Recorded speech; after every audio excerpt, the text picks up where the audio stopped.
Yusuke Urameshi used to be dead. Thanks to his own selfless acts and the love of his friends, he's been given a second chance. Returning to life with special powers, Yusuke becomes a spirit detective and must track down 3 supernatural criminals who have each stolen a powerful artifact. His first target, Goki, who can transform into a Kyukonki, a powerful soul-eating creature. Can Yusuke survive this fight?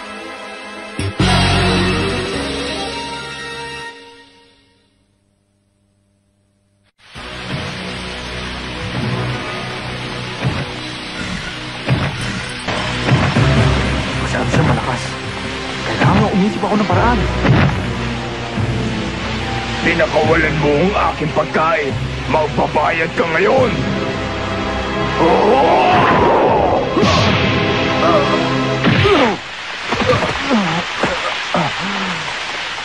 Mabutit nakailag ako. Nakalimutan ko mahina nga pala mga tao. Napalakas yata ang tira ko. Pero mas gusto ko may hina.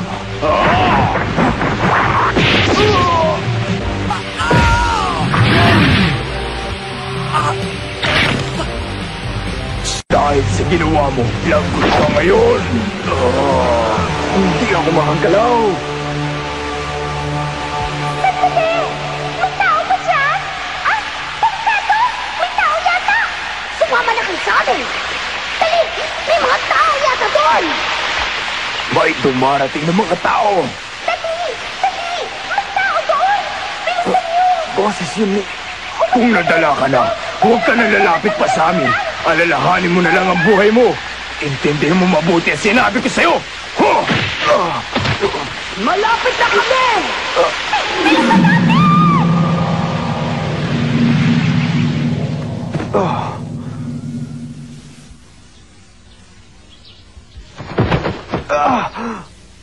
Nasaan na ba ako?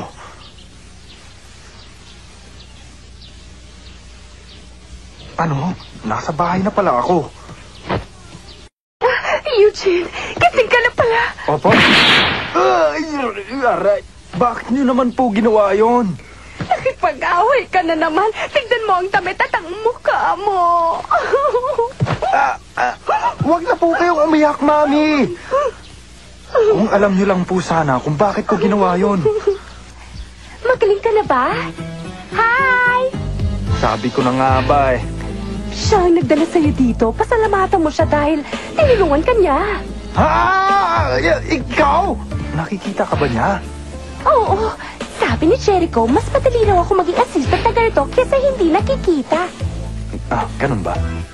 Eugene, mamaya mo na siya ipakilala sa akin ng mabuti, ha? Paano ko papaliwanag to?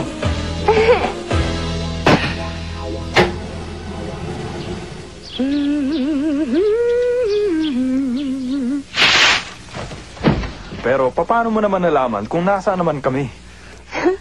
Madali lang. Ginamit ko itong kompas para hanapin ka.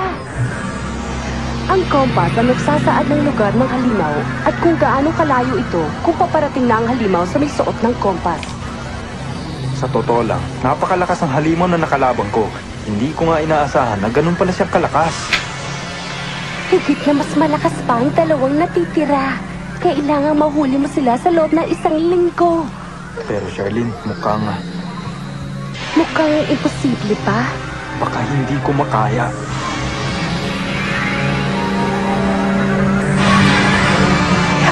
Eugene! Hindi ka dapat matakot! Ikaw lang ang pag-asa namin! Lakasan mo ang loob mo! Kapag wala dito ang mga kayamanan sa pagbabalik ni Haring Yama, ang mundo ay... At ang posisyon ko, paano na?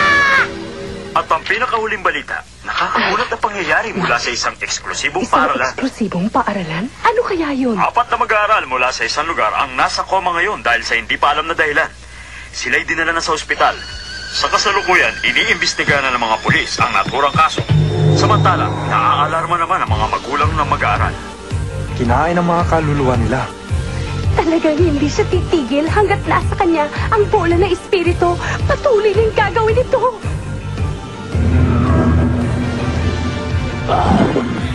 Ang mga kaluluwang kinain ko, nagpapaikot-ikot sila sa tiyang ko.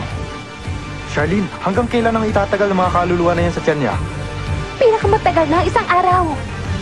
Sige. Anong binabalak mo? Hindi ka ba Kailangan talurin ko siya! sa kalagayan mong yan? Maaaring hindi ko naintindihan lahat. Pero hindi ba mas masakit na mawala ang kaluluwa kaysa sa katawan lang? Hindi ka man lang magiging multo. Kawawa naman sila.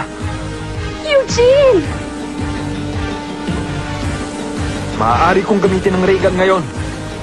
Hindi ako patatalo katulad kahapon. Ang singsing na ito ang pangatlong gamit ng isang detective. Pinalalakas ang espiritual na kapangyarihan na maraming beses. Ibibigay ko sana ito kapag naayos na ang espiritual na lakas mo. Higit na lalakas ang ray gun dahil dito. Pero pagkatapos gamitin, manghihina ka na. Ha? Yan ang tandaan mo, Eugene. Naintindihan ko.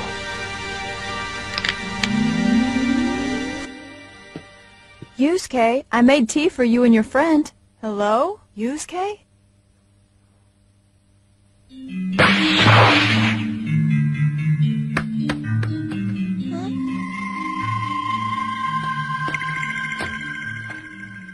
You dropped your bobo. You're a sweet girl.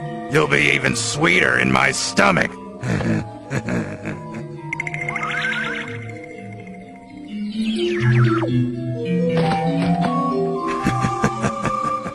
I'm starting a little collection. Goki! Huh?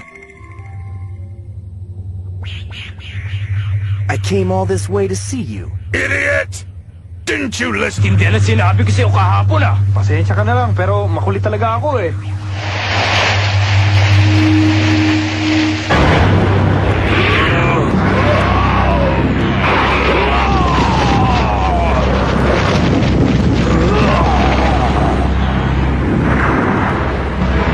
Dalawang beses mo nang inabala ang pagkain ko.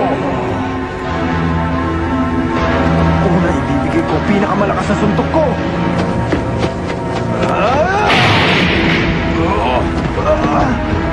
Bilang isang detective, kulang ka sa pagsusuri. Ang katawan ko ay sintikas ng bakal. Walang makakasira dito.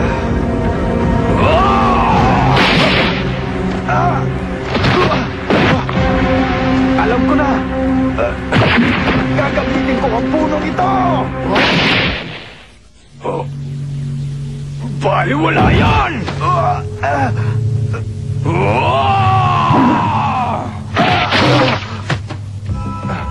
Wala nang ibang paraan. Kailangan gamitin ko na ang ray gun. Pero kahit gamitin mo ang singsing, maaaring hindi ito tumalab sa kanya. Ang katawan niya ay sintigas ng bakal, kaya dapat maging maingat ka. Kailangan sa mata ko siya tamahan.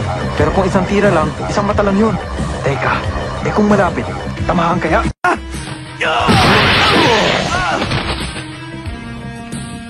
You give me a bigger appetite. There's something about those screams of pain. Sino ka ba? Umalis ka na! Dali! Takbo na!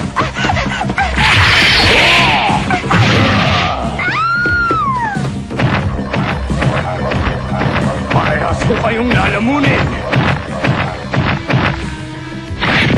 Ikaw masyado kang pakialamero. Tapos ka na ngayon! Ito ang hinihintay ko. Ang ibukas mo ng malaki ang bibig mo. Sintigas nga ng bakal ang katawan mo, pero ang loob ng bibig mo, hindi. Paalam sa'yo, Jerry!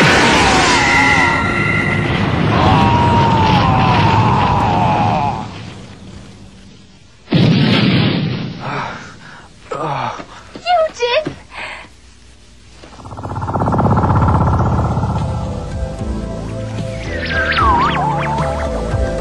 Isa, dalawa, tatlo, apat, lima.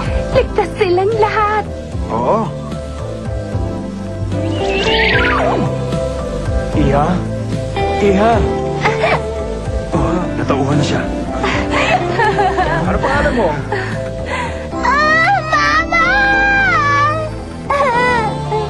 Kailangan ko ng ganitong lakas para sa isang kayamanan lang.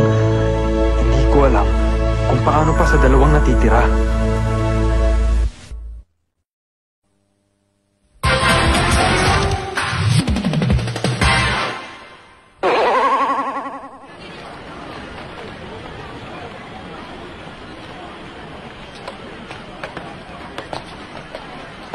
Hey, Yusuke, can't you just admit it'd be easier to lean on my shoulder? Right, can't you admit that it'd be embarrassing? What's up?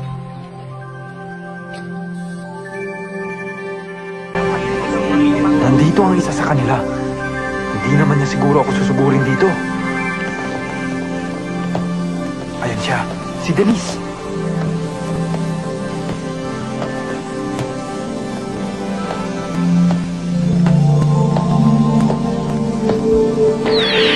Huwag kang masyadong nervyoso. Wala akong balak makipaglaban o tumakas. May hihilingin akong pabor sa'yo. Pabor? Maghintay ka sana ng 3 araw. Pagkatapos, ibabalik ko sa'yo ang kayamanan. Tandaan lang! Masakit na nga eh. Baka isang patibong lang ito, Eugene. Nakapagtataka ang kwento niya. Ha? Ang sabi niya, pagkatapos ng 3 araw, ibig sabihin kabilugan ng buwan. Ang salamin ng kapangyarihan na kay Denise ay may kakaibang lakas pagbilog ang buwan. Ang salamin ay nagpapakita ng tunay na layunin ng tumitingin dito at sinasabing magkakatotoo ang layunin ito. Pero para matupad ito, kailangan mag-alay bilang kapalit. Pero hindi natin alam kung anong layunin niya o anong iaalay. Inaalam pa niya siguro. Hindi kung ganun pala, hindi niya na kinakailangan pang humarap sa akin. Hindi ba, Charlene? Kung sa bagay. Malakas ang kutob kong hindi siya isang tunay na kalaban. Ano bang pinagsasabi mo, Eugene? Tandaan mo na ang grupo nila ang nagpahirap sa iyo. Ang totoo nga, sila mismo ang nagtatalo-talo. Ha? Hindi ko alam ang dahilan, pero gusto ni Denise na tumiwalag na sa kanila. Ikinalulungkot ko, pero hindi ako sasama. Sa mga mata niya, mukhang hindi siya nagsisinungaling. Ano kaya nangyari kay Denise? Eugene, kakain na! Charlene, dito ka kakain sa amin, iha! Po, salamat po! Sandali lang po! Mahalaga po ang pinag-uusapan namin. Bakit? Hindi ko ba pwedeng alamin ang pinag-uusapan ninyo? Mami naman oh, hindi po ito tulad ng iniisip nyo. Maniwala kayo!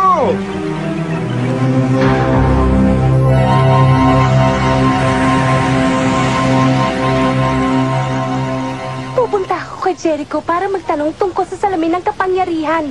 Kaya't pumunta ka na sa lugar na pinag-usapan niyo ni Denise. Bilis! Alam ko! Sige na.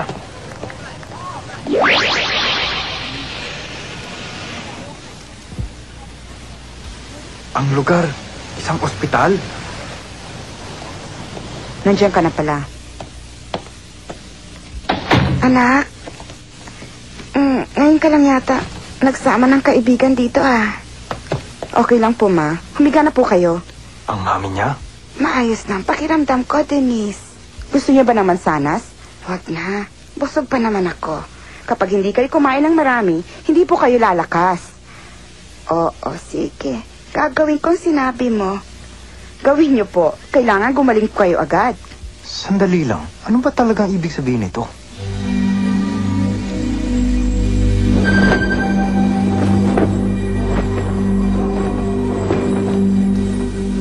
Siya ang kinagisnan kong magulang. Siya ang aking ina. Ha? Matagal nang namatay ang aking ama. Sa loob ng 15 taon. Pinalaki niya ako habang ako naman ay patuloy sa paglinlang sa kanya. Hindi kita maintindihan. Ako isa talagang lobo. Isang lobo na nabuhay sa loob ng 100 taon at nagkaroon ng lakas na espiritual at naging halimaw. Nagsalin ako ng mga mensahe at lihim at naging bihasa ako sa pagkuha ng mga kayamanan. Pero 15 taon nang nakakaraan na malubha kong nasugatan sa isang pangangaso. Kaya pumunta ako sa mundo ng mga tao at naging anak ng mga mag-asawa. Inisip ko, pag tumagal ako na 10 taon bilang tao, babalik ang kapangyarihan ko. At kapag gumaling na ako, mawawala na lang ako sa aking mga magulang. Pero bakit ngayon? Ang aking ina, hindi siya gumagaling. Dahil doon, napasama ako sa grupong yon para kunin ang kayamanan. Naalala ko ang salamin ng kapangyarihan na pwede kang humiling ng kahit anong bagay. Kaya pala. Gusto ko siyang gumaling sa pamamagitan ng salamin ng kapangyarihan. Pag natupad ang kahilingan ko, ibabalik ko ang kayamanan at haharapin ko si Haring Yama. Bakit? Gagawin mo yon para sa tao? Hindi ko alam ang sarili ko. Pero isa lang alam ko, malaki ang utang na loob ko sa kanya. Sa panahon ng aking kaguluhan, pinalaki niya ako. At ngayon, nagkasakit siya. Gusto kong masuklian ang kabutihan yon. At ito lang ang tanging paraang nalalaman ko. Bakit mo sinasabi sa akin ito? Dahil gusto kong may makaalam nito. At alam ko namang may tiwala ka sa akin, Eugene. Denise! Denise! Ang iyong ina!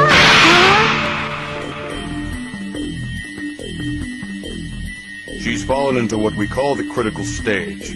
To be perfectly honest, your mother is about to die. How long? Probably tonight. We'll do what we can. Suichi, I'm sorry. Wala nang ibang paraan.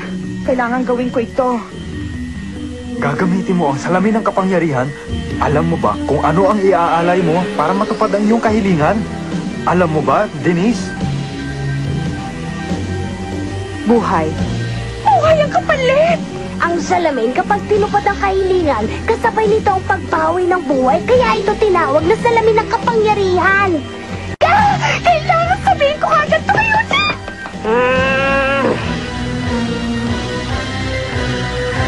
Salamin ng kapangyarihan. Gumising ka. Masdan mo ang aking kahilingan. Pakinggan mo ako sa pagkakataong ito.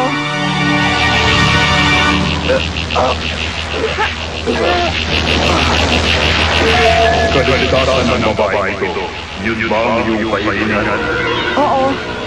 Teka, hindi ka ba nagkakamali? Mawawalan ng saysay ang lahat kung mawawala ka, Denise! Wala nang ibang paraan. Para matupad ito, kailangan bawiin ko ang buhay mo. Pumapayag ka ba? Kung yan lang ang paraan para maligtas siya. Kung gano'n, matutupad ang iyong kahilingan. Paalam, Ma. Ano ba ginagawa mo? Ako na lang, ibibigay ko ang buhay ko. Hindi mo na kailangan bawiin ang buhay niya para matupad ang kanyang kahilingan. Pabayaan mo ako, problema ko to. Hindi ko kayang makita umiiyak ang isang ina sa pagkawala ng kanyang anak. Hindi ko matitis yun, Denise!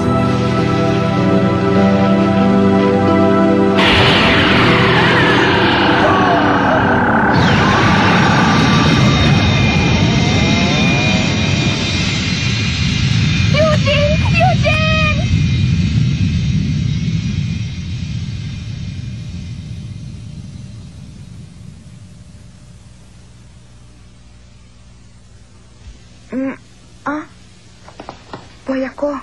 Ano nangyari sa aking ina?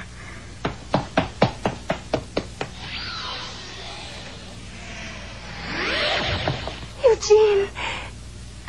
Eugene!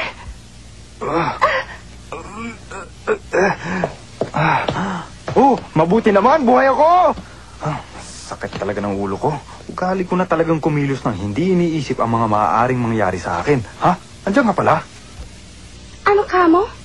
Nasa akin na ang salamin ng kapangyarihan. Dahil sa kabutihan ng iyong layunin, tutuparin ko ang kahilingan ng walang kapalit na buhay.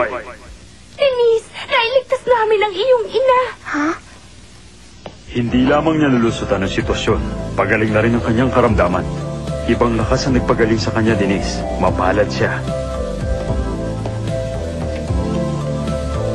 Denise. Mama.